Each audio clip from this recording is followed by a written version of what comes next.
Commodore Matthew Perry's arrival in 1853 sparked the nearly century-long course of Japan's modernization and militarization. Back then, Japan was an isolationist nation, blocking all international relations except the Dutch and Chinese. But overwhelmed by the American Navy forces, Japan was pressured into signing the Kanagawa Treaty, ending their 220-year-old isolationist foreign policy. Coupled with the Chinese defeat to Great Britain in the Opium Wars, Japan realized the need for modernization. The aggressive expansionist policy before and during World War II was fueled by such competition. The Japanese military, and eventually most civilians, saw the West as enemies and Japan as a savior. Japan had to liberate Asia from Western domination and establish itself as a world power. This form of nationalism resonated with many, especially after the Great Depression. Let us examine the key factors that caused such sentiments and the aggression of the imperial military. Militarism. The Meiji Restoration saw a westernized form of military, led by British-modeled Navy and German-styled Army. After defeating the Satsuma Rebellion, led by Saigo Tokumori, the imperial military fought against the Qing dynasty of China in the First Sino-Japanese War. They beat the Chinese and gained control of Korea. The Japanese also defeated the Russians in the Russo-Japanese War. It was the first time an Asian nation defeated a Western power in the modern era.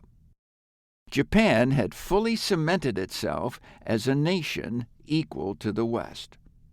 However, after World War I, anti-military sentiments grew around the world. Intergovernmental organizations, notably the League of Nations, created arms control agreements to prevent another war.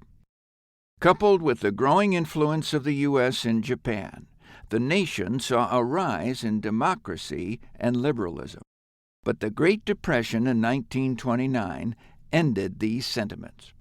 Radical military leaders took advantage of the situation to seize control over the civilian leadership. On September 18th of 1931, members of the Imperial Army set off a bomb near Japan's South Manchurian Railroad. Known as the Mukden Incident, the Army framed the Chinese and invaded Manchuria. To maintain relationships with Western nations, Emperor Hirohito opposed further conquest of China. Prime Minister Inukai Tsuyoshi also feared war with the U.S. and denounced the Japanese puppet government of Manchuria. However, on May 15th of 1932, members of the army assassinated Tsuyoshi. The incident, rather than causing protests from the public, was met with overwhelming sympathy. The court received a clemency petition by 350,000 people written in blood.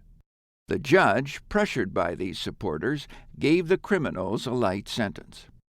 The incident marked the end of civilian leadership in Japan, as the military took over political power until the end of World War II. Economy. Since Japan lacks natural resources, its economy heavily relies on trade.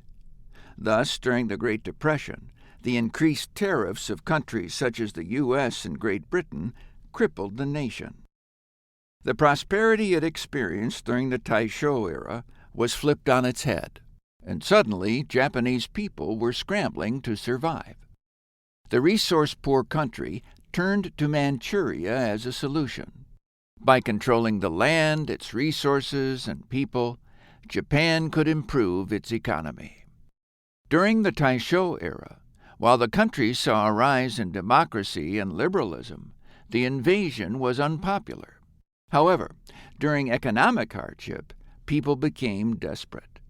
Contempt toward civilian leadership grew, leading to the rise of military support.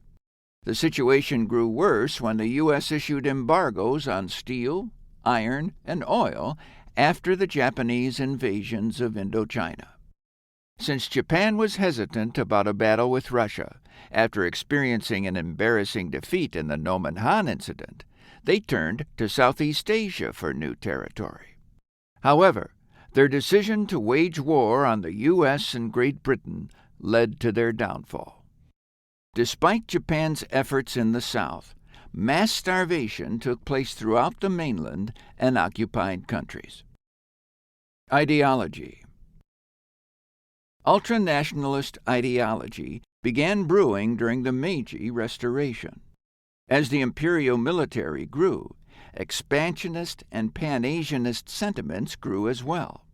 When the Japanese had successfully defeated the Chinese in the First Sino-Japanese War, civilian opinion turned from respect toward the nation to ridicule.